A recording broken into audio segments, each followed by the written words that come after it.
అస్సలాముఅలైకుం. వారం వారం ముస్లిం జగత్తు వార్తలు, ముస్లిం ప్రపంచం, స్ఫూర్తి టీవీ. ఈ వారం ముఖ్యాంశాలు. పాలస్తీనాలో 8,000 మందిని పొట్టన పెట్టుకున్న ఇస్రాయిల్ అబద్ధాలు చెప్పినా నమ్ముతాను అంటున్న జో బైడెన్. 2 రోజులుగా నీరు, మందులు, విద్యుత్ సరఫరా, మొబైల్ సేవలు లేని గాజా. బంగ్లాదేశ్లో షేక్ హసీనాకు గడ్డుకాలం. దేశవ్యాప్తంగా భారీ నిరసనలు. హసీనా రాజీనామా చేసి ఆపద్ధర్మ ప్రధానిని నియమించాలంటున్న ప్రతిపక్షాలు. ఈ వారం ఫేక్ న్యూస్ రౌండప్. పాలస్తీనా బాధితులుగా నటులు యాక్టింగ్ చేస్తున్నారా? శవంలా నటిస్తున్న పాలస్తీనా వ్యక్తి మొబైల్ వాడుతూ దొరికిపోయాడా? ఒకే పాలస్తీనా బాలికను 3 ప్రాంతాల్లో 3 వేర్వేరు వ్యక్తులు కాపాడినట్లు నటించారా? కేరళలో పాలస్తీనా అనుకూల ర్యాలీలో ఇటలీ జెండా ఎగరేశారా? హిందూ ధర్మంపై అవాకులు చవాకులు పేలినవాడు ముస్లిమేనా? కేరళ బస్సులో హిందూ మహిళ బురఖా వేసుకోలేదని ముస్లిం మహిళలు వేధించారా?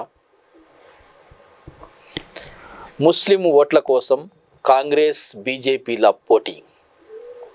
చాయ్ కే సాత్ కాంగ్రెస్ కీ బాత్ కార్యక్రమం ద్వారా ముస్లిం ఓటర్లకు దగ్గరయ్యే ప్రయత్నంలో కాంగ్రెస్. ఒకే దేశం ఒకే డిఎన్ఏ ప్రచారం ద్వారా అదే ప్రయత్నంలో బీజేపీ. పాలస్తీనా ప్రజల కోసం గొంతెత్తడం నేరమా? యుద్ధం ఆపాలని ర్యాలీ తీస్తున్నందుకు నిర్బంధాలు. తెలంగాణలో సైతం పోలీసుల దమన నీతి. మజ్లిస్కు మత పెద్దల అల్టిమేటం. హైదరాబాద్ బయట పోటీ చేయవద్దని సూచన. దేశవ్యాప్తంగా ముస్లింల ఓట్లు చీల్చి బీజేపీని గెలిపిస్తోందని ఆరోపణలు. పాలస్తీనాలో 8,000 మందిని పొట్టన పెట్టుకున్న ఇస్రాయిల్. 7,700 మందిని పొట్టన పెట్టుకున్న ఇస్రాయిల్ రక్తదాహం. అక్టోబర్ 7న హమాస్ మిలిటెంట్లు ఇస్రాయిల్పై దాడి చేసిన తరువాత ఇస్రాయిల్ కొనసాగిస్తున్న ప్రతీకార చర్యలలో ఇప్పటి వరకు 7,700 మంది పాలస్తీనా ప్రజలు ప్రాణాలు కోల్పోయారు. వారిలో దాదాపు 3,600 మంది చిన్నపిల్లలే. అంతేకాదు 1,900 మంది స్త్రీలు కూడా ప్రాణాలు కోల్పోయారు. వీరితో పాటు 400 మంది వృద్ధులకు కూడా మరణం తప్పలేదు. 20,000 మందికి పైగా తీవ్రంగా గాయపడ్డారు. లక్షలాది మంది నిరాశ్రయులయ్యారు. ఈ ఘోరాలన్నీ కేవలం గాజాకు చెందినవి. ఇది కాగా పాలస్తీనాలోని వెస్ట్ బ్యాంక్ ప్రాంతంలో మరో 109 మందిని కూడా ఇస్రాయిల్ పొట్టన పెట్టుకుంది. గత వారం రోజులలో జరిగిన ముఖ్య సంఘటనను ఒకసారి చూద్దాం. అక్టోబర్ 22వ తేదీన ఇస్రాయిల్ సైనిక దళాలు జెనిన్ శరణార్థి శిబిరం ఆవరణలో ఉన్న మస్జిద్ను లక్ష్యంగా చేసుకుని వైమానిక దాడి చేశాయి. ఈ దాడిలో కనీసం 2 పాలస్తీనా సాధారణ పౌరులు మరణించారు. ఒక మస్జిద్ను లక్ష్యంగా ఎందుకు చేసుకున్నారో కారణాలు చెప్పలేదు. మరణించిన వారి గుర్తింపు కూడా లభించలేదు. అక్టోబర్ 23వ తేదీన గాజా స్ట్రిప్లోని పాలక సంస్థ హమాస్ 2 వృద్ధ ఇస్రాయిలీ మహిళలను విడుదల చేసింది. విడుదలైన వ్యక్తులలో ఒకరైన 85 ఏళ్ల యోచెవ్ లిఫ్షిజ్ తన అనుభవాన్ని వివరించింది. తనను సరిహద్దు దాటిస్తున్నప్పుడు భౌతిక దాడి జరిగిందని, కానీ గాజా చేరుకున్న తర్వాత అక్కడ తనను నిర్బంధంలో ఉంచిన తర్వాత గౌరవంగా ప్రవర్తించారని, తనకు అవసరమైన ఆహార వైద్య సదుపాయాలు కల్పించారని చెప్పారు. హమాస్ ఇస్రాయిల్ మధ్య తీవ్ర ఉద్రిక్తతల నేపథ్యంలో ఈ వృద్ధ మహిళల విడుదల వార్త వచ్చింది. అక్టోబర్ 24వ తేదీన హింసాత్మక సంఘటనలు మరింత పెరిగాయి. గాజాలోని ఆరోగ్య మంత్రిత్వ శాఖ ప్రకారం ఒక్క రాత్రిలో 700 మంది పాలస్తీనియన్లు మరణించారు. తీవ్రమైన బాంబు దాడులను సూచించే మరణాల సంఖ్య ఇది. ఈ భయంకరమైన మానవీయ సంక్షోభం తర్వాత ఐక్యరాజ్యసమితి గాజాకు సహాయం చేరవేసే విషయమై ఇస్రాయిల్కు అత్యవసరంగా విజ్ఞప్తి చేసింది. అదే రోజు UN secretary general Antonio Guterres భద్రతా మండలిలో ప్రసంగిస్తూ గాజాలో జరుగుతున్న సంఘటనలు అంతర్జాతీయ మానవతా చట్టాన్ని బాహాటంగా ఉల్లంఘించడమేనని తీవ్ర ఆందోళనను వ్యక్తం చేశారు. ఈ రక్తపాతం వల్ల తలెత్తే విస్తృత భౌగోళిక, రాజకీయ, మానవీయ సంక్షోభాల గురించి నొక్కి చెప్పారు. అక్టోబర్ 25న ది న్యూయార్క్ టైమ్స్లో అల్ అహ్లీ అరబ్ హాస్పిటల్లో జరిగిన పేలుడుకు సంబంధించి అమెరికా, ఇస్రాయెల్ ప్రచారం చేస్తున్న కథనాలను అబద్ధాలుగా నిరూపించే వీడియో విశ్లేషణ ప్రచురించింది. పేలుడుకు పాలస్తీనా రాకెట్ కారణమని ఇస్రాయిల్, అమెరికాలు చేస్తున్న అధికారిక వాదనల్లో నిజం లేదని, ఈ దాడికి ఇస్రాయిల్ రాకెట్ కారణమనే బలమైన ఆధారాలు ఉన్నాయని ఆ విశ్లేషణ స్పష్టం చేసింది. అక్టోబర్ 27న బ్రిటన్లోని 250 మంది న్యాయ నిపుణులు, విద్యావేత్తలు బ్రిటన్ ప్రభుత్వానికి ఒక విజ్ఞప్తి పంపించారు.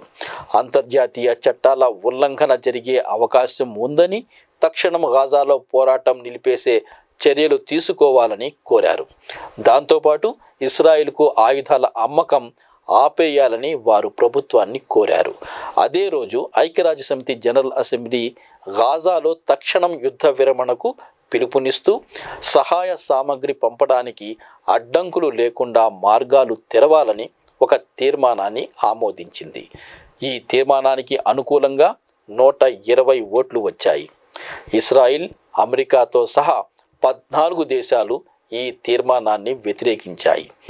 45 దేశాలు తటస్థంగా ఉన్నాయి. అక్టోబర్ 28న గాజాలో ఇంటర్నెట్, మొబైల్ సేవలను పూర్తిగా అడ్డుకొని వైమానిక బాంబు దాడులు తీవ్రం చేసిన ఇస్రాయిల్ తన సైన్యాన్ని గాజాలో సైనిక చొరబాటును ప్రారంభించింది. బీట్ హనౌన్, బురీజ్ పట్టణాల సమీపంలో హమాస్ మిలిటెంట్లు, ఇస్రాయిల్ మధ్య ఘర్షణలు జరిగాయి. ఈ దాడుల్లో ఇస్రాయిల్ దళాలు గణనీయమైన ప్రాణనష్టం, సామాగ్రి నష్టాలు ఎదుర్కొన్నాయని హమాస్ నాయకుడు అలీ బరాఖా నొక్కి చెప్పాడు. జనసాంద్రత అధికంగా ఉన్న వివాదాస్పద భూభాగంలో సైనిక దళాలు చొరబడటం ఎలాంటి ప్రమాదకరమైన పరిస్థితులకు దారితీస్తుందో ఈ దాడులు స్పష్టం చేస్తున్నాయి. రక్తమోడుతున్న గాజాపై అగ్రరాజ్యాల నిష్క్రియాపరత్వం. ఇస్రాయిల్, హమాస్ మధ్య యుద్ధంలో రష్యా, చైనా దేశాలు కూడా నిర్దిష్ట వైఖరిని తీసుకున్నాయి. గత 3 రోజులుగా వస్తున్న వార్తలు చూస్తే 2 దేశాలు అమెరికాను కట్టడి చేయడానికి కలిసి పనిచేస్తున్నట్లు కనిపిస్తుంది. భద్రతా మండలిలో రష్యా, చైనాలు అమెరికా ప్రతిపాదనను వీటో చేశాయి. అమెరికా ప్రతిపాదన సహజంగానే ఇస్రాయిల్కు అనుకూలంగా ఉంది. అమెరికా ముసాయిదా తీర్మానంలో మానవతా సహాయం, పౌరుల రక్షణ ఏర్పాట్ల కోసం పోరాటంలో విరామం కోరింది. అలాగే గాజాలోని హమాస్ మిలిటెంట్లకు ఆయుధాలు అందకుండా అడ్డుకోవాలని పేర్కొంది. కానీ ఈ తీర్మానంలో యుద్ధ విరమణ, సమస్య పరిష్కారం ఏదీ లేదని రష్యా, చైనా దేశాలు విమర్శించాయి. ఐక్యరాజ్యసమితిలో చైనా రాయబారి జుంగ్ జాన్ తీర్మానాన్ని తీవ్రంగా విమర్శించారు. ఐక్యరాజ్యసమితిలో రష్యా రాయబారి వాసిలీ నెవెన్జియా ఈ తీర్మానాన్ని విమర్శిస్తూ ఇది గాజాలో ఇస్రాయిల్ భూదాడిని ప్రోత్సహించేలా, అవసరమైన అధికారాన్ని భద్రతా మండలి ఇస్రాయిల్కు ఇస్తున్నట్లు ఉందని అన్నారు. ఇది మరింత పౌర నష్టానికి దారితీసే అవకాశం ఉంది. ఈ తీర్మానం వీటో అయిన తర్వాత భద్రతా మండలి రష్యా ప్రతిపాదించిన ముసాయిదా తీర్మానంపై ఓటింగ్ నిర్వహించింది.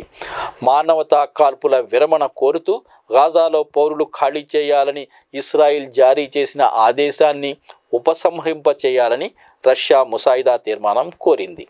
ఈ తీర్మానం కూడా వీగిపోయింది. ఈ నేపథ్యంలో హమాస్ ప్రతినిధులకు రష్యా ఉప విదేశాంగ మంత్రికి మధ్య సమావేశం జరిగింది. హమాస్కు చెందిన ప్రతినిధి బృందం మాజీ మంత్రి బాస్యం నయీం, హమాస్ సీనియర్ ప్రతినిధి మూసా అబు మర్జోక్ నేతృత్వంలో ప్రతినిధి బృందం రష్యా ఉప విదేశాంగ మంత్రి మిఖాయిల్ బోగ్దనోవ్తో మాస్కోలో సమావేశమైంది. చర్చల వివరాలు బయటకు రాలేదు. కానీ రష్యా, హమాస్ మధ్య ఒక స్థాయిలో అవగాహన ఉందన్నది స్పష్టమవుతుంది. ఐక్యరాజ్యసమితిలో అమెరికా ప్రవేశపెట్టిన మరో తీర్మానం కూడా వీటోకు గురయ్యింది. రష్యా, చైనాలు 2 ఈ తీర్మానాన్ని వీటో చేశాయి. అమెరికా జోక్యాన్ని వ్యతిరేకిస్తామని ప్రకటించాయి. అమెరికా విషయంలో సమైక్యంగా వ్యవహరిస్తున్నట్లు రెండు దేశాలు స్పష్టం చేశాయి. ఒకవైపు అమెరికా, పాశ్చాత్య దేశాలు, మరోవైపు రష్యా, చైనాలు మధ్యప్రాచ్యంలో తలపడుతున్నాయి. మధ్యప్రాచ్యంలో అమెరికా పెత్తనానికి చైనా గండి కొడుతుంది. మరోవైపు రష్యా కూడా తన పావులు కదుపుతోంది. మలేషియాలో మారిన రాజరికం.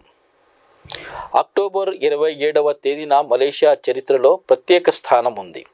మలేషియా రాచరికంలో మార్పు వచ్చిన తేదీ ఇది. మలేషియాలో రొటేషన్ రాచరికం ఉంది. ఇది మలేషియా ప్రత్యేకత. దక్షిణ మలేషియా రాష్ట్రమైన జోహోర్ పాలకుడు సుల్తాన్ ఇబ్రాహీం ఇబ్నే అల్ మర్హూమ్ సుల్తాన్ ఇస్కందర్ మలేషియా రాజుగా సార్వభౌమాధికారుల మండలి ఎన్నుకుంది. ఇప్పుడున్న రాజు అల్ సుల్తాన్ అబ్దుల్లా ఇబ్నే సుల్తాన్ అహ్మద్ షా. ఈయన పదవీకాలం జనవరి 30న ముగుస్తుంది. ఆయన తర్వాత 64 సంవత్సరాల వయస్సు గల సుల్తాన్ ఇబ్రాహీం సింహాసనాన్ని అధిరోహిస్తారు. సాధారణంగా రాచరికాల్లో వంశపారంపర్యంగా అధికారం బదిలీ అవుతుంది. కానీ మలేషియా రాచరిక వ్యవస్థలో ఒక ప్రత్యేకత ఉంది. ఇక్కడ రొటేషన్ పద్ధతిలో మలేషియా సింహాసనం లభిస్తుంది. మలేషియాలో మొత్తం 13 రాష్ట్రాలు ఉన్నాయి. ఇందులో 9 రాష్ట్రాలు మాలే రాష్ట్రాలు. ఈ 9 మాలే రాష్ట్రాలను పాలించే రాజవంశాలు వేర్వేరుగా ఉన్నాయి. మలేషియా దేశానికి రాజుగా ఈ 9 రాజవంశాల్లో ఒకరిని ఎన్నుకోవడం జరుగుతుంది. మలేషియా రాజరికాన్ని యాంగ్ డి పర్తూన్ అగాంగ్ అని పిలుస్తారు. మలేషియాకు 1957లో స్వతంత్రం లభించింది. ఆ తర్వాత రాజ్యాంగంలో మలేషియా రాజుగా ఎవరు ఉండాలన్నది స్పష్టంగా నిర్దేశించుకున్నారు. 9 రాజవంశాలు రహస్య బ్యాలెట్ పద్ధతిలో ఎవరో ఒకరిని దేశానికి రాజుగా ఎన్నుకుంటారు. ప్రతి 5 ఏళ్లకు ఒకసారి రాజు పదవీకాలం ముగుస్తుంది. ఇప్పుడు సుల్తాన్ ఇబ్రాహీం మలేషియాలో రాజరికం ప్రముఖ పాత్ర పోషిస్తున్న నేపథ్యంలో అధికారానికి వస్తున్నారు. నిజానికి మలేషియాలో రాజు పాత్ర కేవలం లాంఛనప్రాయమైనది. అయితే సంక్షోభ సమయాల్లో రాజు పోషించే పాత్ర చాలా కీలకమైనది. ఉదాహరణకు 2020లో ప్రధానమంత్రి మహతీర్ మొహమ్మద్ రాజీనామా చేసిన తర్వాత ప్రధానమంత్రిని నియమించడంలో రాజు ప్రమేయం చాలా కీలకమైంది. ఆ తర్వాత 17 నెలలకు ముహియుద్దీన్ యాసిన్ను ప్రధానిగా నియమించడంలోనూ రాజు పాత్ర ప్రాధాన్యత పెరిగింది. గత ఎన్నికల్లో మలేషియాలో హంగ్ పార్లమెంట్ ఏర్పడినప్పుడు కూడా రాజు చాలా కీలక పాత్ర పోషించారు. సుల్తాన్ ఇబ్రాహీం 1958లో జన్మించారు. మాలే బ్రిటిష్ మూలాలకు చెందినవాడు. సైనిక నేపథ్యం ఉన్న వ్యక్తి. అనేక వ్యాపార సంస్థల్లో పెద్ద స్థాయిలో పెట్టుబడులు ఉన్నాయి. ఆయన తండ్రి సుల్తాన్ ఇస్కందర్ ఇబ్నే అల్ మర్హూమ్ సుల్తాన్ ఇస్మాయిల్ 1981 నుంచి 2010 వరకు జోహోర్ రాష్ట్రాన్ని పాలించాడు. సుల్తాన్ ఇబ్రాహీం బహుముఖ ప్రజ్ఞాశాలిగా పేరున్నవాడు.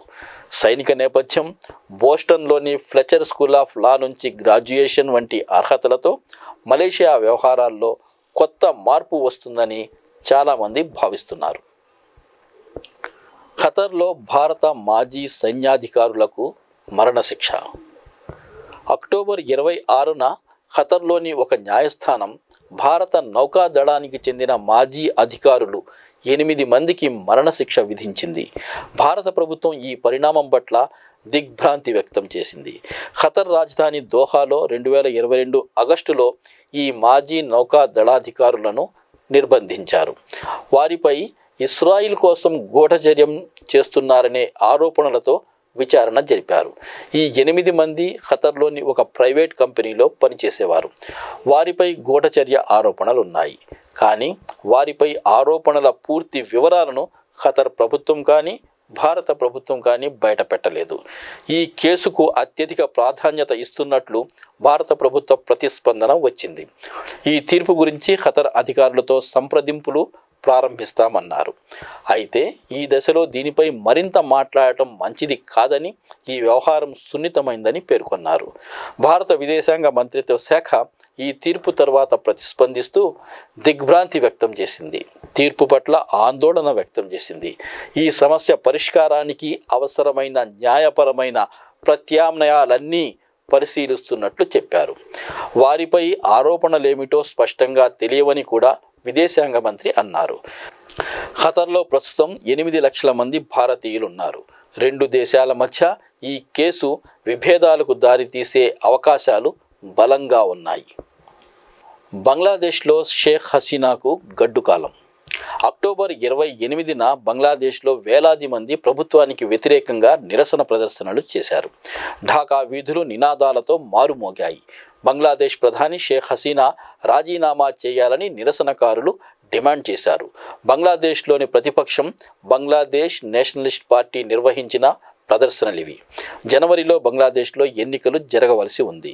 ఎన్నికలకు ముందు కేర్ టేకర్ ప్రభుత్వాన్ని ఏర్పాటు చేయాలని, షేక్ హసీనా రాజీనామా చేసి తప్పుకోవాలని, ఆ విధంగా నిష్పక్షపాతంగా ఎన్నికలు జరిగేలా చేయాలని బలమైన డిమాండ్ వినిపించింది. ఈ నిరసన ప్రదర్శనల్లో హింసాకాండ కూడా చోటు చేసుకుంది. పోలీసులు బాష్పవాయువు, రబ్బరు బుల్లెట్లు ప్రయోగించారు. నిరసనకారులకు పోలీసులకు మధ్య ఘర్షణలు జరిగాయి. ఒక పోలీసు అధికారి మరణించారు. దాదాపు 100 మంది గాయపడ్డారు. ఇందులో 41 మంది పోలీసు అధికారులు, అనేక మంది జర్నలిస్టులు కూడా ఉన్నారు. ఈ నిరసన ప్రదర్శనల్లో భారీ సంఖ్యలో ప్రజలు పాల్గొన్నారు. ఢాకాలోని నయా పల్టన్ ప్రాంతం కిక్కిరిసిపోయింది. ప్రభుత్వ వ్యతిరేక నినాదాలు మారుమోగాయి. హింసాత్మక ఘర్షణల్లో చాలా నష్టం జరిగింది. డజన్ల కొద్ది వాహనాలకు నిరసనకారులు నిప్పు పెట్టారు. ఢాకా మెట్రోపాలిటన్ పోలీసు దళాల ప్రతినిధి ఫరూక్ హుస్సేన్ మాట్లాడుతూ హింసాకాండలో కొందరు ప్రాణాలు కోల్పోయారని చెప్పారు. అక్కడ వార్తల సేకరణకు వచ్చిన జర్నలిస్టులపై కూడా దాడులు జరిగాయి. వారు కూడా చాలామంది గాయపడ్డారు. బంగ్లాదేశ్ నేషనలిస్ట్ పార్టీ సీనియర్ నాయకుడు అబ్దుల్ మొయిన్ ఖాన్ మాట్లాడుతూ శాంతియుత ప్రదర్శనలపై పోలీసులు టియర్ గ్యాస్ ప్రయోగించడం వల్లనే హింసాత్మకంగా మారిందని చెప్పారు. ఘర్షణలు చాలా తీవ్రస్థాయిలో జరిగాయి. ఆ ప్రాంతమంతా యుద్ధ రంగాన్ని తలపించింది.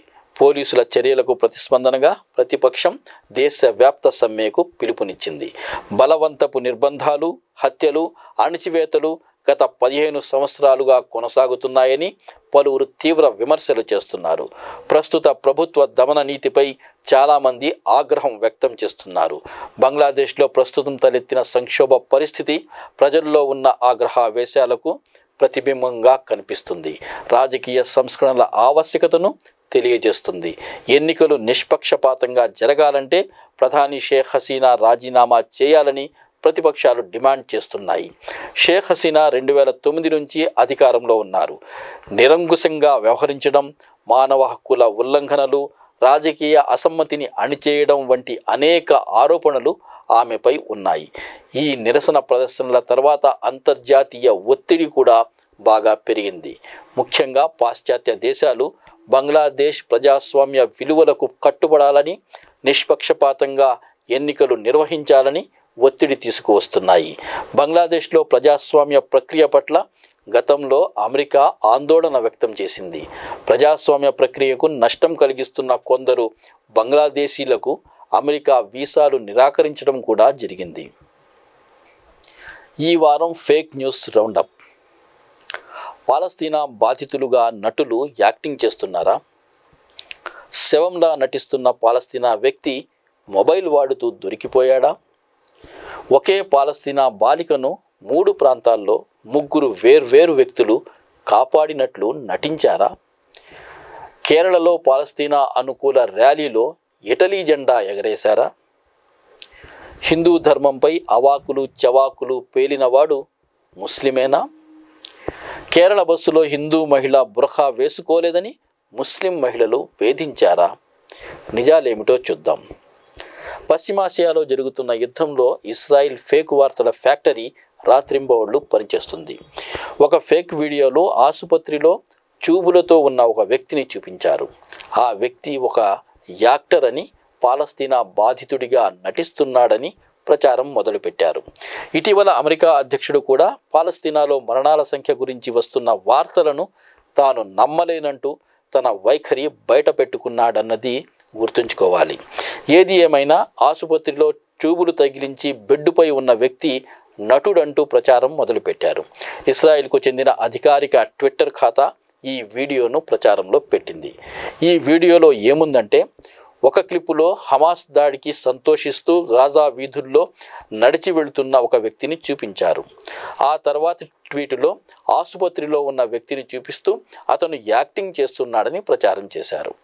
ఆల్ట్ న్యూస్ నిజ నిర్ధారణలో తెలిసిందేమిటంటే, మొదటి క్లిప్పులో ఉన్న వ్యక్తి పేరు సాలెహ్ అల్ జఫ్రావి. ఇన్స్టాగ్రామ్లో అతను గాజాకు సంబంధించిన అనేక వీడియోలను షేర్ చేస్తుంటాడు. అతనికి ఒక యూట్యూబ్ ఛానల్ కూడా ఉంది. అందులో తన మ్యూజిక్ వీడియోలు పెడుతుంటాడు. అతను గాజాలో పాడుతూ వెళుతున్న వీడియో ఆగస్టు 19వ తేదీ నాటిదని తెలిసింది. ఇక రెండవ వీడియో విషయానికి వస్తే అది కూడా జూలై 24వ తేదీ నాటిది. వెస్ట్ బ్యాంక్లోని నూర్ షమ్స్ శరణార్థి శిబిరంపై ఇస్రాయిల్ అప్పుడు చేసిన దాడిలో మొహమ్మద్ జందిక్ అనే 16 సంవత్సరాల కుర్రాడు కాలు పోగొట్టుకున్నాడు. అతడిని ఆసుపత్రిలో చేర్చారు. ఈ రెండు వీడియోలు తీసిన కాలం వేరు, వీడియోల్లో ఉన్న వ్యక్తులు వేర్వేరు. పైగా ఆసుపత్రిలో గాయాలతో చికిత్స పొందుతున్న పాలస్తీనా యువకుడు వెస్ట్ బ్యాంకులో ఇస్రాయిల్ దాడుల్లో కాలు పోగొట్టుకున్నవాడు. ఇలా ఇస్రాయిల్ చేసిన దాడుల్లో మరణించిన వారెంతమందో. ఈ సమస్య హమాస్ దాడి తర్వాత ప్రారంభం కాలేదు. కానీ ఈ ఫేకు వార్తలతో తప్పుదారి పట్టించే ప్రయత్నాలు చాలా హుషారుగా చాలామంది చేస్తున్నారు. ఇస్రాయిల్ సాధారణ ప్రజలపై, ఆసుపత్రులపై దాడులు చేస్తూ పసిపిల్లలను చంపుతున్న ఇస్రాయిల్ పట్ల ప్రజాభిప్రాయాన్ని మలచడానికి రకరకాల ఫేకు వార్తలు ప్రచారంలో పెడుతున్నారు. అలాంటి మరో ఫేక్ వార్త ఏమిటంటే, తెల్లటి వస్త్రాల్లో చుట్టబడి ఉన్న ఒక వ్యక్తి ఫోటో వైరల్ అయ్యింది. అంటే శవంలా కనిపిస్తున్న వ్యక్తి ఫోటో. కానీ ఆ వ్యక్తి తన మొబైల్ వాడుతున్నట్లు ఫోటోలో కనిపిస్తుంది. పాలస్తీనీయులు చాలామంది చచ్చిపోయినట్లు అబద్ధపు మరణ వార్తలు ప్రచారం చేస్తున్నారని, నిజానికి మరణించడం జరగలేదని, బతికే ఉన్నారని ప్రచారం మొదలెట్టారు. బూమ్ వార్తా సంస్థ నిజ నిర్ధారణలో తెలిసిందేమిటంటే, ఈ ఫోటో థాయిలాండ్లో 2022లో జరిగిన ఒక హాలోవిన్ పార్టీకి సంబంధించిన ఫోటో. ఇస్రాయిల్ హమాస్ మధ్య యుద్ధానికి ఈ ఫోటోకు సంబంధమే లేదు. గాజా ఆరోగ్య మంత్రిత్వ శాఖ ప్రకారం 7,700 మంది మరణించారు. కానీ అమెరికా అధ్యక్షుడు జో బైడెన్ ఈ మాటలు నమ్మశక్యంగా లేవని అంటున్నాడు. ఇవి నమ్మశక్యం కాదని చెప్పడానికి ఇలాంటి లేకి వెకిలి వైరల్ వార్తలు ప్రచారం చేసి ఇస్రాయిల్ మాటలను, అమెరికా మాటలను నమ్మించడానికి చాలామంది ప్రయత్నిస్తున్నారు. ఇలాంటిదే మరో వార్త వచ్చింది. సిరియాకు సంబంధించిన 3 ఫోటోలు ప్రచారంలో పెట్టారు. ఈ 3 ఫోటోలు వేర్వేరు ఫోటోలు. ప్రతి ఫోటోలో ఒక చిన్న పిల్లను కాపాడి ఒక వ్యక్తి ఎత్తుకుని వెళుతున్నట్లు ఉంది. ఒకే అమ్మాయిని 3 సార్లు ముగ్గురు ఎలా కాపాడారో చూడండి అంటూ వెకిలి హాస్యంతో కూడిన వైరల్ వార్త ప్రచారంలో పెట్టారు. ఇస్రాయిల్కు మద్దతు పలుకుతున్న ఖాతాలు ఈ వెకిలి ప్రచారం చేశాయి. పాలస్తీనీయులు తమ పిల్లలు గాయపడ్డారని చెప్పడానికి ఫేక్ ఫోటోలు ప్రచారం చేస్తున్నారంటూ ఈ వైరల్ ప్రచారం మొదలుపెట్టారు. ఒకే పాలస్తీనా అమ్మాయిని 3 ప్రాంతాల్లో 3 వేర్వేరు వ్యక్తులు వేర్వేరు సమయాల్లో ఎలా కాపాడారో చూడండి అంటూ ప్రచారం చేశారు. ఆ 3 చిత్రాల్లో ఉన్న అమ్మాయి ధరించిన దుస్తులు ఒకే మాదిరిగా ఉన్నాయి. చింపిరి జుత్తు ఉంది, ముఖం దుమ్ము కొట్టుకుని ఉంది. బూమ్ నిజ నిర్ధారణలో తెలిసిందేమిటంటే, ఈ ఫోటో 2016 సిరియాలోని అలెప్పోలో జరిగిన యుద్ధం నాటి ఫోటోలు. అలెప్పోలో తిరుగుబాటుదారులు ఆక్రమించుకున్న ప్రాంతంలో ఒక చోట జరిగిన బాంబు దాడిలో 16 మంది మరణించారు. ఆ ఒకే సంఘటనకు సంబంధించినవి ఆ 3 ఫోటోలు. ఆ అమ్మాయిని శిథిలాల్లోంచి కాపాడి సహాయక బృందం తీసుకువచ్చి ఒకరి తరువాత ఒకరికి అప్పగిస్తూ సురక్షిత ప్రాంతానికి చేర్చిన ఫోటోలు అవి. పశ్చిమాసియా యుద్ధంలో మన దేశంలోని మతతత్వ శక్తులు విద్వేష చిచ్చు పెట్టి చెలి కాగడానికి, ఎన్నికల ప్రయోజనాలు పొందడానికి ప్రయత్నిస్తున్నాయి. కేరళలో పాలస్తీనాకు మద్దతుగా ఒక ర్యాలీ జరిగింది. దీనికి సంబంధించి ఒక వీడియో వైరల్ అయింది. ఈ ర్యాలీలో నిరసనకారులు చేతపట్టిన జెండా ఇటలీ జాతీయ జెండా అంటూ ప్రచారం చేశారు. భారతీయ జనతా యువమోర్చకు చెందిన తాజిందర్ పాల్ సింగ్ బగ్గా ఈ క్లిప్పును ట్వీట్ చేశాడు. గతంలో కూడా బీజేపీకి చెందిన ఈ బగ్గా అనేకసార్లు ఫేక్ వార్తలు ప్రచారంలో పెట్టిన ఘనుడు. దేశంలో పెరిగిపోతున్న ఇస్లామిక్ రాడికలిజం అంటూ బీజేపీ ప్రతినిధి అనిల్ కే ఆంటోనీ కూడా దీన్ని రీట్వీట్ చేశాడు. కానీ ఈ ప్రచారం చేసిన వాళ్ళు ఆ జెండాలపై వెల్ఫేర్ పార్టీ కేరళ అని ఉన్న పదాలు చదవలేదు. చదివినా చదవనట్లు నటించారు. మతం చిచ్చు పెట్టడానికి వాడుకోవాలని అనుకుంటున్నప్పుడు ఇలాంటివి కనిపించవు. ఆల్ట్ న్యూస్ నిజ నిర్ధారణలో ఈ జెండాలు వెల్ఫేర్ పార్టీ జెండాలని తెలిసింది. ఇక్కడ మతతత్వ శక్తులు ఫేక్ వార్తలను ప్రచారంలో పెట్టడం ఎప్పటి మాదిరిగానే కొనసాగుతూనే ఉంది. మరో ఫేక్ వార్త చూద్దాం. హిందూ మతం గురించి అనుచితంగా మాట్లాడుతున్న ఒక వ్యక్తి వీడియో వైరల్ అయ్యింది. తనను తాను ముస్లింగా ఆ వ్యక్తి చెప్పుకున్నాడు. తలపాగా చుట్టుకున్న ఆ వ్యక్తి తాను జునేద్ హుసేన్ అని చెప్పుకున్నాడు. హిందూ మతం గురించి, బ్రాహ్మణుల గురించి అవాకులు చెవాకులు వాగుతుంటే పక్క నుంచి మరొకరి గొంతు వినిపిస్తుంది. ఈ గొంతు ఉన్న వ్యక్తి కనిపించడు. కానీ ఈ అవాకులు చెవాకులను వ్యతిరేకిస్తూ తాను హిందువు కాబట్టి చాలా శాంతిగా వింటున్నానని అంటున్నాడు. భూమ్ వార్తా సంస్థ నిజ నిర్ధారణలో ఇది హరిద్వార్కు చెందిన వీడియోగా తెలిసింది. హరిద్వార్ పోలీసు అధికారితో మాట్లాడితే ఆయన అసలు విషయం చెప్పాడు. ఆ వ్యక్తి ముస్లిం కాదు. ఈ అవాకులు చెవాకులు పేలిన వ్యక్తి కూడా తర్వాత తాను తాగిన మత్తులో ముస్లింగా చెప్పుకున్నానని, తన పేరు దిలీప్ బాఘేల్ అని ఒప్పుకున్నాడు. కానీ సుదర్శన్ న్యూస్ జర్నలిస్ట్ సాగర్ కుమార్ అనేవాడు మాత్రం నా ఉత్తరాఖండ్ను కాపాడండి అంటూ మత విద్వేషాలు రెచ్చగొట్టేలా ఈ క్లిప్పును ప్రచారంలో పెట్టాడు. ఈ వీడియో వచ్చిన తర్వాత పోలీసులు దీనిపై విచారణ చేసి కొందరు ఆ వ్యక్తిని తాగించి హిందూ మతంపై ఇలా మాట్లాడేలా ప్రోత్సహించారని, ఆ తర్వాత వీడియో తీసి ప్రచారంలో పెట్టారని కేసు విచారిస్తున్నామని తెలియజేయడమే కాదు, ఈ విషయాన్ని ట్వీట్ చేసి ప్రజలకు చెప్పారు. ఇంకో ఫేకు వార్తలో బస్ స్టాప్ గురించి జరిగిన గొడవకు మతం రంగు పులిమి ప్రచారంలో పెట్టారు. ఇది కేరళలోని కాసర్గోడ్లో జరిగిన సంఘటన. కొందరు విద్యార్థినులు ఒక మహిళతో ఒక ప్రైవేటు బస్సులో ఘర్షణ పడుతున్న వీడియో వైరల్ అయింది. ఆ విద్యార్థినులు బస్సును తమ కాలేజీ వద్ద ఆపాలని చెబుతున్నారు. ఆ మహిళ దానికి ఒప్పుకోవడం లేదు. కానీ ఈ వీడియోను ప్రచారంలో పెట్టి బుర్ఖా ధరించిన ముస్లిం మహిళలు బుర్ఖా లేని హిందూ మహిళను అందరిలో అవమానిస్తున్నారని ప్రచారం చేశారు. భూమి నిజ నిర్ధారణ కోసం సంబంధిత పోలీసులను సంప్రదించింది. పోలీసులు ఈ వైరల్ ప్రచారాన్ని అబద్ధంగా చెప్పారు. కొందరు విద్యార్థినులు తమ కాలేజీ వద్ద బస్సు ఆపాలని కోరారు. ఒక మహిళ అభ్యంతరం చెప్పిందని దానికి సంబంధించిన ఘర్షణగా పోలీసులు తెలియజేశారు. ఆ విద్యార్థినులందరూ బురఖాలు ధరించిన ముస్లిం అమ్మాయిలు. ఆ మహిళ చీర కట్టుకున్న మహిళ. బురఖా ధరించిన అమ్మాయిలకు సంబంధించిన వీడియో కాబట్టి మతతత్వ శక్తులకు ఫేక్ వార్తలు ప్రచారం చేసే అవకాశం దొరికింది.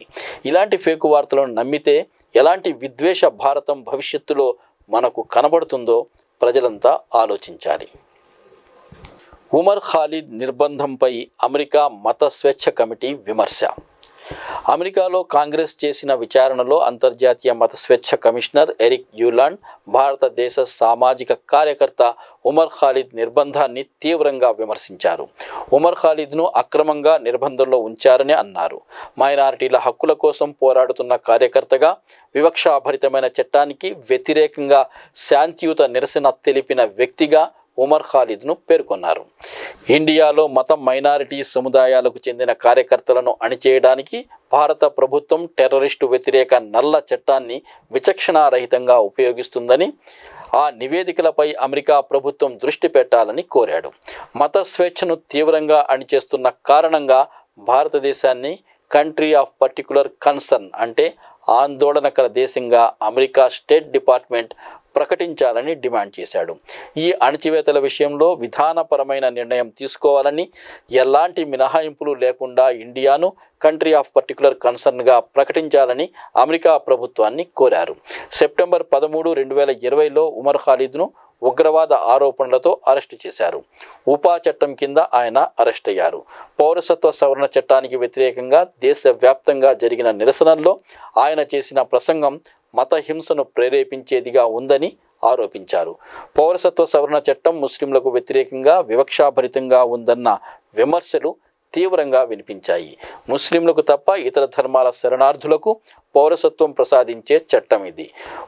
ఉమర్ ఖాలిద్ చేసిన ప్రసంగం బీజేపీ మతతత్వ ప్రభుత్వంపై అహింసాయుత ప్రతిఘటనకు పిలుపునిచ్చిన ప్రసంగమని ఎరిక్ అన్నారు. ఈ విచారణలో ఉమర్ ఖాలిద్ తండ్రి సయ్యద్ ఖాసిం రసూల్ ఇల్యాసీ కూడా పాల్గొన్నారు.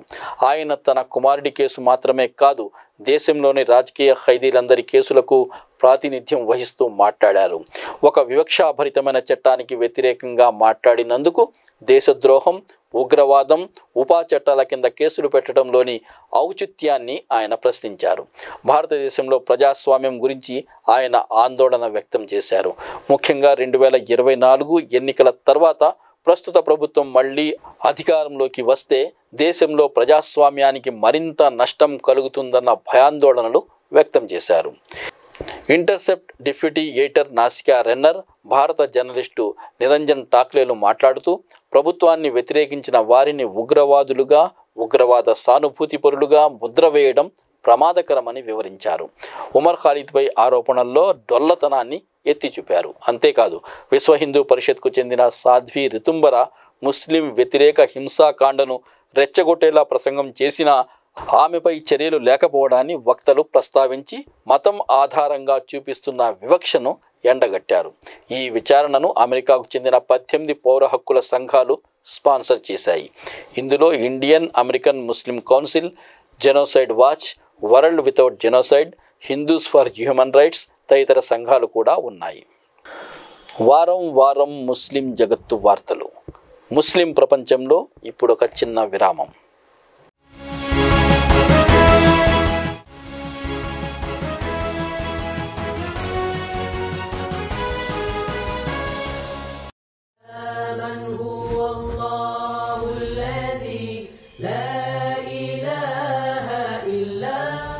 الحمد لله رب العالمين. అల్లా మాత్రమే స్తుతింపదగినవాడు. ఆయన సకల లోకాలకు ప్రభువు.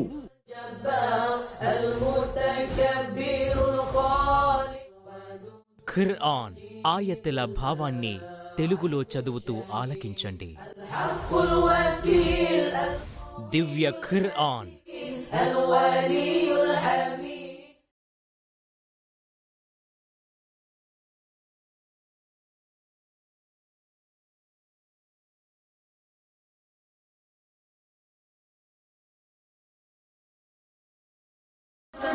ఇస్లాంపై స్వచ్ఛంగా అమలు చేసిన వారు ఈ సహాబాలు.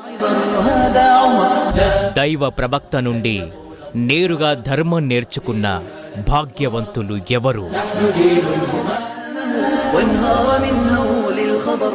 దీపస్తంభాలు.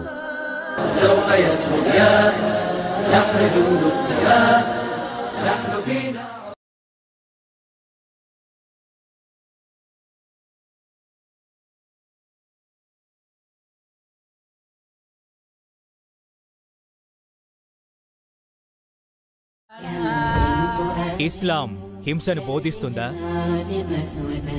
ఒక మనిషిని హత్య చేయడం సమస్త మానవాళిని హత్య చేయడంతో సమానమని ఖురాన్ చెప్పింది. అన్ని రంగాల్లో ఇస్లాం ఒక మహా విప్లవాన్ని తీసుకువచ్చింది.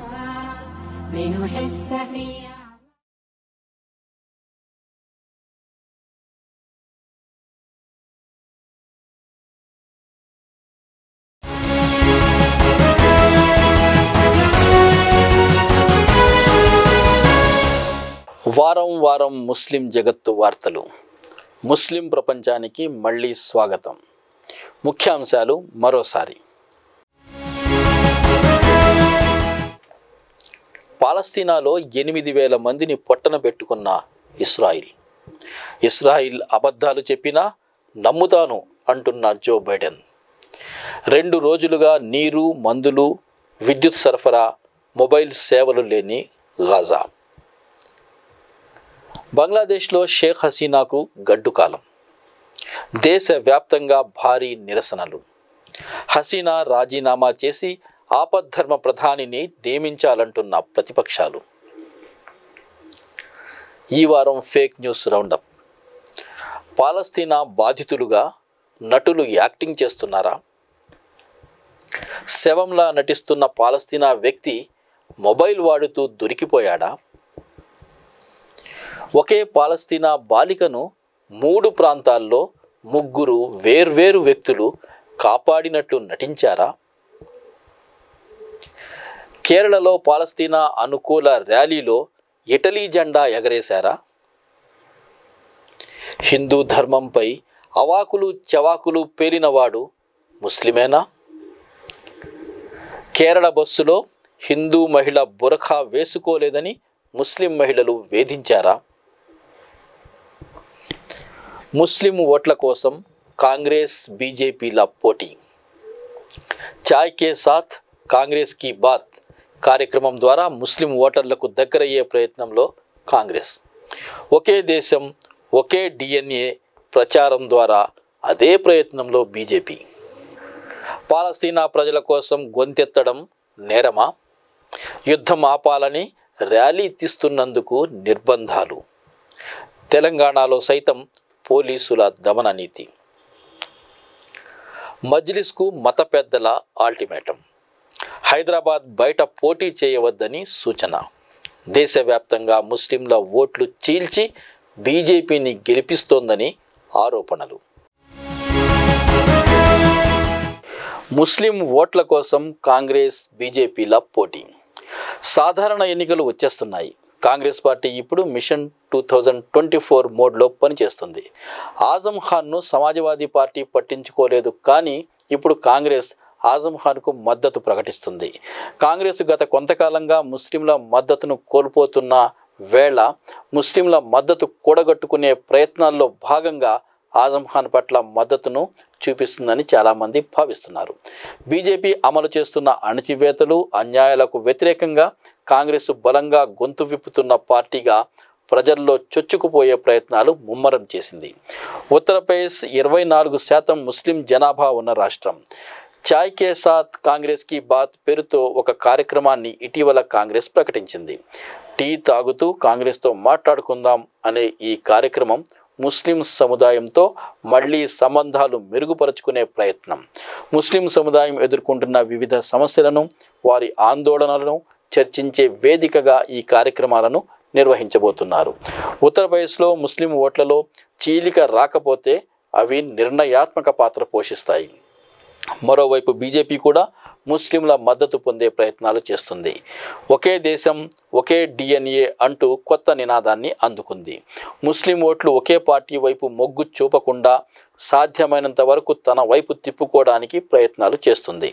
రాంపూర్ ఉప ఎన్నికల్లో బీజేపీకి ఊహించని ప్రోత్సాహం లభించింది.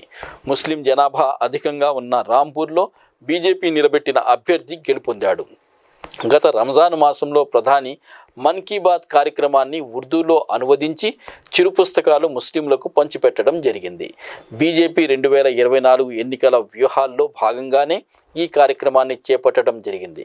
కానీ ప్రస్తుతం దేశంలో బీజేపీ పట్ల సర్వత్రా వ్యతిరేకత మరింత పెరిగినట్లు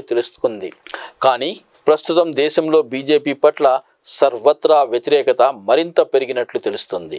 కాబట్టి ముస్లింలనైనా ఏమర్దామన్న యోచనలో బీజేపీ ఉంది. కానీ విద్వేష రాజకీయాలు, గోదీ మీడియా విద్వేష ప్రసారాలు, ఫేక్ వార్తల ప్రచారాలు పార్టీని ముస్లింలకు దూరం చేశాయి. ఏది ఏమైనా ఇప్పుడు కాంగ్రెస్, బీజేపీ రెండు పార్టీలు కూడా ముస్లిం ఓట్ల కోసం ప్రయత్నిస్తున్నాయి. ముస్లిం ఓట్లు మాకు అవసరమే లేదని కొందరు బీజేపీ నేతలు ప్రకటిస్తున్నప్పటికీ ప్రస్తుతం ముస్లిం ఓట్ల విషయంలో ముందుకు వస్తున్న రాజకీయ వ్యూహాలు చూస్తే ముస్లిం ఓట్ల ప్రాముఖ్యత అర్థం చేసుకోవచ్చు.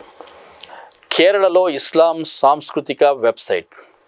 కేరళ ప్రభుత్వం ముఖ్యమంత్రి పినరాయి విజయన్ నేతృత్వంలో రాష్ట్రంలో ఇస్లామిక్ సంస్కృతిని హైలైట్ చేయడానికి ఒక ప్రాజెక్టును ప్రారంభించింది. కేరళలో ఇస్లాం చరిత్ర చాలా పాతది.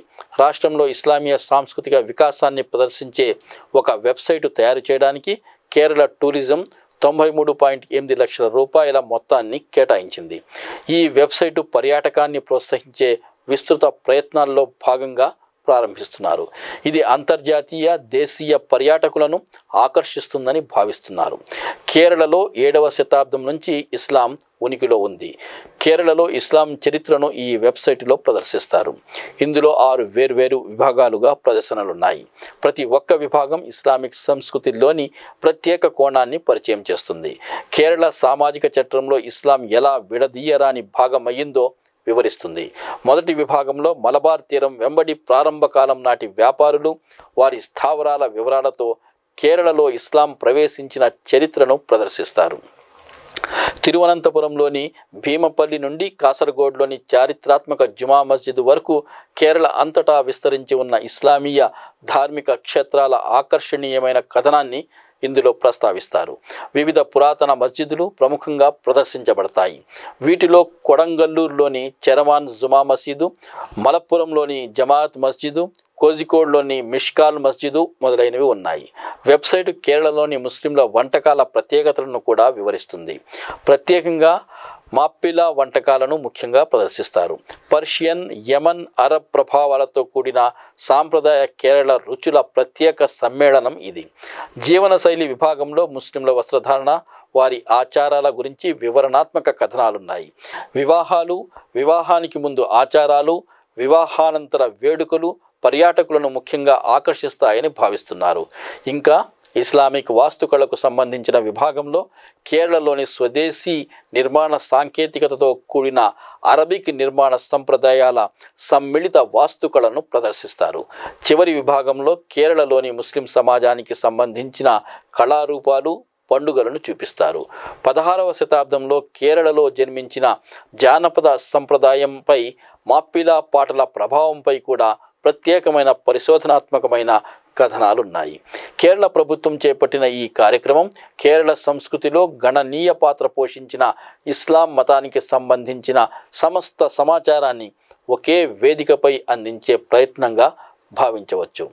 ఇది పర్యాటకాన్ని ప్రోత్సహించడమే కాకుండా కేరళకు మత పండితులు, చరిత్రకారులు, విద్యార్థులు, యాత్రికులను కూడా ఆకర్షిస్తుంది.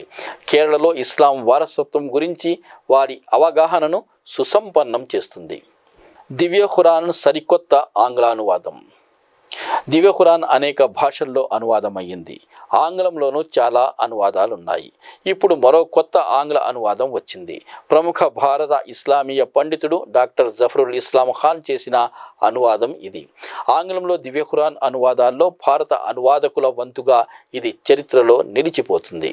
1930ల ప్రారంభంలో ప్రచురించబడిన అబ్దుల్లా యూసుఫ్ అలీ చేసిన ఆంగ్ల అనువాదంతో ప్రారంభమైన ఈ దివ్య ఖురాన్ ఆంగ్లానువాదాల చరిత్రలో ఇది సరికొత్త అనువాదం.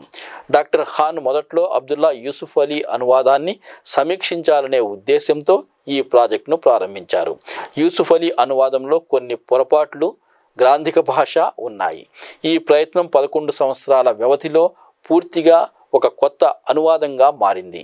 ఈ అనువాదంలో 2000కు పైగా కొత్త ఉల్లేఖనాలు, అనేక అనుబంధాలతో ఇస్లాంను సమగ్రంగా పరిచయం చేసేదిగా ఉంది. ఈ అనుబంధాలు ఖురాన్ పరిచయం, ముహమ్మద్ ప్రవక్త జీవిత చరిత్ర, అల్లాహ్ పేర్లు, ఇస్లామిక్ పదాల నిఘంటువు, ఖురాన్ యొక్క విషయ సూచికతో సహా అనేక అంశాలు ఉన్నాయి. ఇస్లాం గురించి పూర్తి అవగాహన కలిగించే గ్రంథంగా ఈ అనువాదం ముందుకు వచ్చింది. అల్ అజహర్, ఖైరో విశ్వవిద్యాలయాల్లో చదివి మాంచెస్టర్ విశ్వవిద్యాలయం నుండి ఇస్లామిక్ స్టడీస్లో PhD చేసిన doctor Khan Arabic, English, Urdu భాషలపై గొప్ప ప్రావీణ్యత ఉన్న పండితుడు. లండన్లోని ది ముస్లిం ఇన్స్టిట్యూట్లో సీనియర్ రీసెర్చ్ ఫెలోగా 14 సంవత్సరాలు పనిచేశారు. ఈ అనుభవం ఆయనకు ఈ అనువాదంలో ఎంతో తోడ్పడింది. ఖురాన్ అసలు భాష అయిన అరబిక్లో ప్రావీణ్యం వల్ల ప్రామాణికమైన అరబిక్ గ్రంథాలను చదివి ఆయన అర్థం చేసుకునే సామర్థ్యం కలిగి ఉండటం మరో ప్రత్యేక అర్హత. అందువల్లనే మొదటి తరాల ముస్లింలు దివ్య ఖురాన్ను అర్థం చేసుకున్న తీరును ఆయన అనువాదం ప్రతిఫలిస్తుంది. ఈ అనువాదం అక్టోబర్ 24, 2023వ తేదీన ఆవిష్కరించబడింది. ఢిల్లీకి చెందిన ఫారోస్ మీడియా దీనిని ప్రచురించింది. ఇది 2 ఎడిషన్లలో అందుబాటులో ఉంది. ఒకటి అరబిక్ టెక్స్ట్తో ఆంగ్ల అనువాదం, 234 పేజీల ధర $1195. అరబిక్ టెక్స్ట్ లేకుండా మరో ఎడిషన్ 815 పేజీల ధర $795. ఈ అనువాదం ప్రస్తుతం నిర్మాణంలో ఉన్న ది గ్లోరియస్ ఖురాన్.net వెబ్సైట్లో కూడా అందుబాటులోకి వస్తుందని భావిస్తున్నారు. వివిధ దేశాల్లోని ప్రచురణకర్తలు కూడా దీన్ని ప్రచురించే అవకాశాలున్నాయి. పాలస్తీనా ప్రజల కోసం గొంతెత్తడం నేరమా? తెలంగాణలో నిరసన తెలిపే హక్కు అంతరించిందా? పాలస్తీనాపై ఇస్రాయిల్ దాడులను ఖండిస్తూ తెహ్రీకే ముస్లిం షబ్బాన్ ర్యాలీని రద్దు చేసి సంస్థ అధ్యక్షుడు మొహమ్మద్ ముష్తాక్ మాలిక్ను హైదరాబాద్ పోలీసులు గృహ నిర్బంధంలో పెట్టారు. ఇది ప్రభుత్వ నిర్బంధానికి నిదర్శనం. దేశంలోని వివిధ రాష్ట్రాల్లో నిరసనలు జరుగుతున్నాయి. చాలా రాష్ట్రాలు ఈ నిరసనల పట్ల విభిన్న వైఖరి ప్రదర్శించాయి. ఉత్తరప్రదేశ్లో పాలస్తీనాకు సంఘీభావం తెలిపినందుకు ముస్లిం ధర్మవేత్తలను పోలీసులు లక్ష్యంగా చేసుకున్నారు. అలీగఢ్ విశ్వవిద్యాలయం విద్యార్థులపై కేసులు పడ్డాయి. దీనికి విరుద్ధంగా ఇస్రాయిల్ అనుకూల మార్చ్ ఎటువంటి ఆటంకం లేకుండా ఉత్తరప్రదేశ్లో జరిగింది. న్యూఢిల్లీలో పాలస్తీనాకు మద్దతుగా తీసిన ర్యాలీ సందర్భంగా పోలీసులు అనేక మందిని నిర్బంధించారు. మహారాష్ట్రలో గాజాపై యుద్ధాన్ని ఖండిస్తూ ర్యాలీలో పాల్గొన్న వారిని అరెస్టు చేశారు. అదేవిధంగా కర్ణాటకలో పాలస్తీనియన్లకు మద్దతిచ్చే సైలెంట్ మార్చ్ తర్వాత కార్యకర్తలు వేధింపులకు గురయ్యారు. తెలంగాణలోనూ పాలస్తీనా కోసం గొంతెత్తితే నిర్బంధాలు తప్పవన్నట్లు ఇప్పుడు ఈ సంఘటనలు చెబుతున్నాయి. ఈ అణచివేత ఉన్నప్పటికీ పౌర సమాజం, సామాజిక కార్యకర్తలు పాలస్తీనా పట్ల తమ గొంతు విప్పుతూనే ఉన్నారు. పాలస్తీనాకు లభిస్తున్న సంఘీభావానికి ఇది నిదర్శనం. నిరసనలపై తెలంగాణ ప్రభుత్వ వైఖరి భారతదేశంలో ప్రజాస్వామ్యానికి సవాలుగా మారుతున్న పరిస్థితులను తెలియజేస్తుంది. తెలంగాణలో భారత రాష్ట్ర సమితి పాలన ఏ తీరులో ఉందో కూడా దీనివల్ల అర్థమవుతుంది. పౌర స్వేచ్ఛల పట్ల ప్రభుత్వ వైఖరి ఏమిటో కూడా తెలుస్తుంది. నంద్యాలలో పాలస్తీనా అనుకూల ర్యాలీపై పోలీసుల ప్రతాపం. నంద్యాల పట్టణంలోని శ్రీనివాస సెంటర్లో ముస్లిం జాక్ నాయకులు పోలీసులకు మధ్య స్వల్ప ఉద్రిక్తత చోటు చేసుకుంది.